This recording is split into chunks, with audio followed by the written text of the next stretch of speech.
how dangerous is Lyme disease? I mean, is it growing every year, or is it a limited problem? Well, it is about 300,000 cases a year in the U.S. So it is a very sizable problem. It doesn't look like it is growing, but neither is it diminishing. And the very serious consequences of those 300,000 cases, 10 to 20% of people, meaning 30,000 plus people, will go on to develop post-treatment Lyme disease syndrome, which is a chronic unpleasant disease. And one of the things that we talked about earlier that you're concerned about is that the general practitioners or people are just going to their regular doctor if they get a tick bite, and they're sending them home and say, see you later, and there's no warning about what could potentially happen. Talk to us about that. That's true. They're sent home, of course, with medication, with doxycycline, an oral antibiotic. So you take pills for about 2 weeks, and you hope that you will be well. But again, there is a distinct possibility that you will not be. And and you wish doctors should warn patients about this? How would that help? Yes. I think yes. Well, I think that patients just have to be aware of their options, right? And there is, in principle, an option to ask for stronger medication. There are antibiotics, like my group found that vancomycin, for example, another common antibiotic, is considerably better in killing the pathogen that causes Lyme disease. Just that antibiotic is not orally available. You have to take it as an IV. That may be problematic, but I think it should be up to the patients to decide what they want to do. Do they want to take the risk of developing PTLDS or don't? Because they may not know how serious it is. Talk to us about what are some of those people in that 10% group. What kind of suffering goes on? Well, they develop Lyme arthritis, so that means their joints get swollen, painful. They cannot walk very well. They can develop neurological disorders where they have what they describe as a foggy mind. So the fogginess comes into the brain, the memory loss, fatigue. It is a complex of very unpleasant symptoms. And how long do these symptoms last? These symptoms can last for many years. It can alter the person's life if they are one of these people. It can essentially, diminish the life to really a dysfunctional. From a very highly functional, you can become, dysfunctional.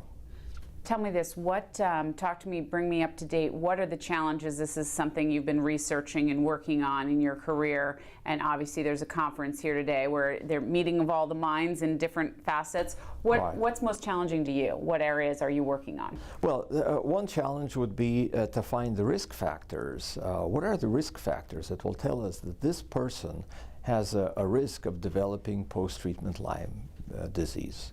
And so then, if that is the case, if you come to a doctor's office, there's a blood test, and the blood test will tell us that you are at risk of developing the chronic form of Lyme disease, and then you will be proactively offered a strong medication like vancomycin intravenously, for example, instead of doxycycline, which is currently given to patients. So that's one thing.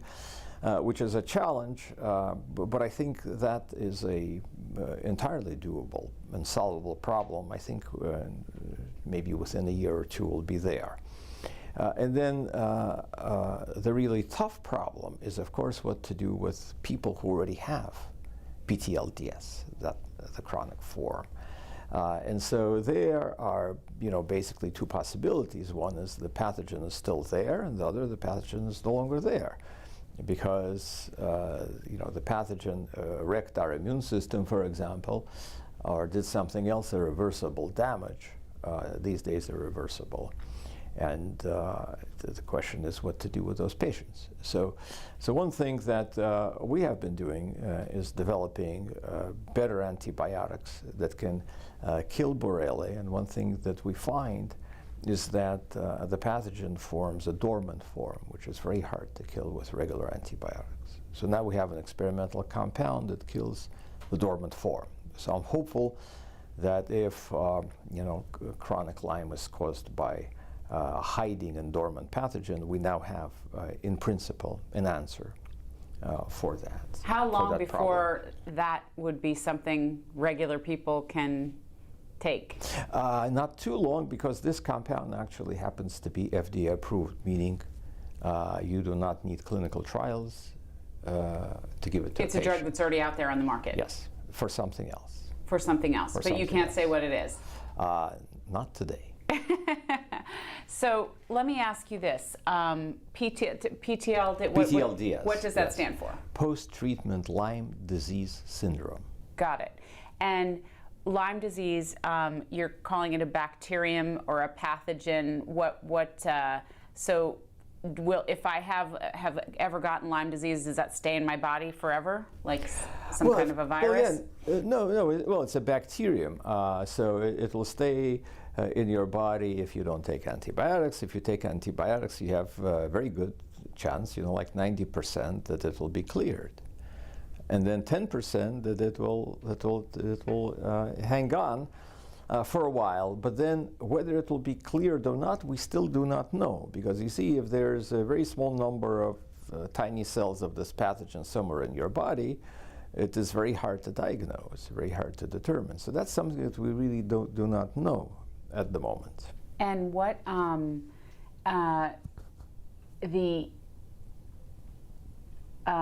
how many? I'm sorry, I'm still thinking about the compound. So you can't tell me what that is, because why? It has to be patent, or? No, we haven't published it. Oh, he hasn't published it. Yes, When are you going to right. publish it? Within half a year.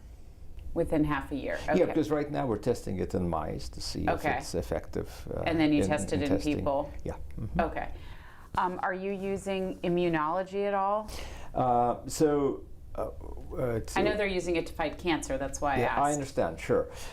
So that brings, you bring up a good point, because immunology is important, especially if in cases where you have the chronic form of the disease, the pathogen is no longer there, but the immune system has been wrecked. How do you fix it, right? And so a number of groups, including my own lab, is working on interventions that can fix any shift in the immune response. Got it, but not there yet. They haven't. Not there yet. No. Got it. Got it. What is there hope for people that are suffering with this chronic form of Lyme disease? Yes, definitely. Especially in the last several years, when my group came into this field, several other very strong groups. So there has been, a considerable movement into the field of Lyme from a number, of strong groups around the country. There are several reasons for that. One is that we just became increasingly aware of that problem. It is a very both important and interesting challenge for a scientist or for a doctor to solve. We like to solve problems. The harder the problem, the more interesting it is. So that's good for the patients, right? We like to solve tough problems.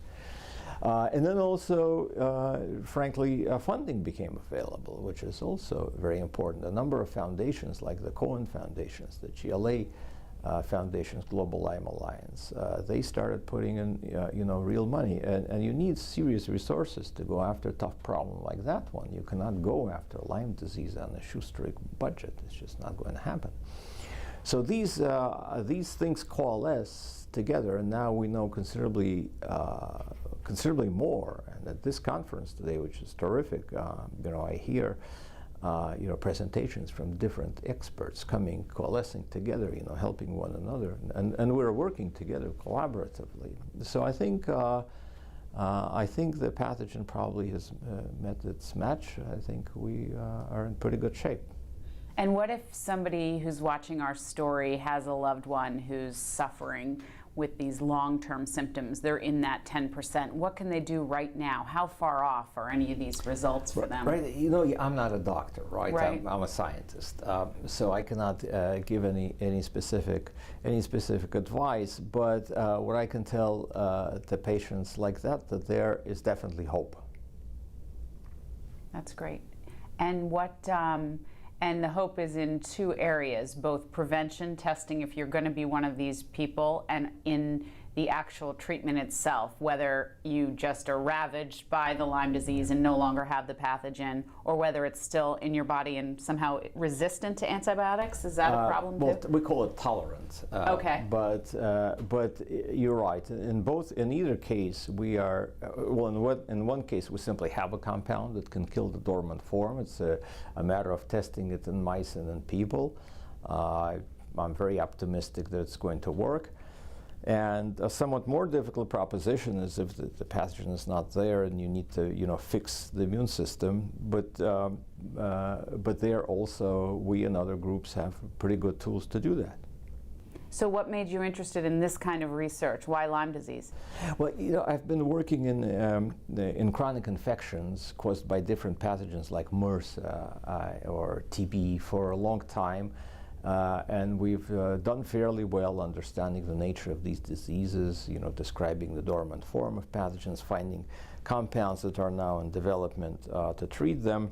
And so Lyme came within my sphere of interest because it seemed like another chronic disease, but unlike those, it is much more difficult to understand and to treat. So that, that's a challenge. I mean, we like to work on tough problems. Why is Lyme so challenging to treat?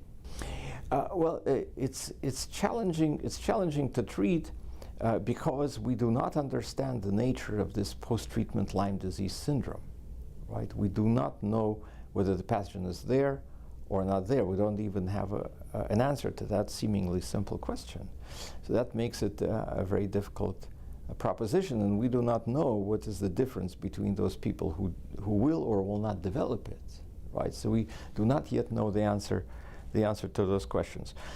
So while we are working on answering those questions, we and others in the field, we are also in parallel doing a drug discovery and development that hopefully is going to work almost irrespective of whether you find out that answer. Yes. Because if they started to show the symptoms, Yeah. you'd be able to give it that. Right. Is this rewarding work for you? It is very rewarding work, yes.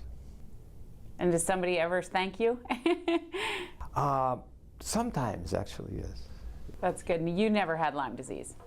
No, I have not. Do you wear DEET? Do you cover up? Do you stay out of the woods? To tell you the truth, I'm in a slightly different category because if I'm bitten by a tick, I know exactly what antibiotic I'm going to take. It's not going to be doxycycline. And how is that? You just know. You'll go for the most aggressive form. Absolutely, that's Yeah. what I'm going to do. Yes. That's what you would do with your own health. That's what I would do. Yes. And are people resist that because it's not covered by insurance or it has side effects? Or? Well, it's a number of things. Well, first of all, lack of information on that. Right. The sort of the feeling that perhaps among physicians that maybe 90% cure is not so bad. Right. And the patients do not know that, right.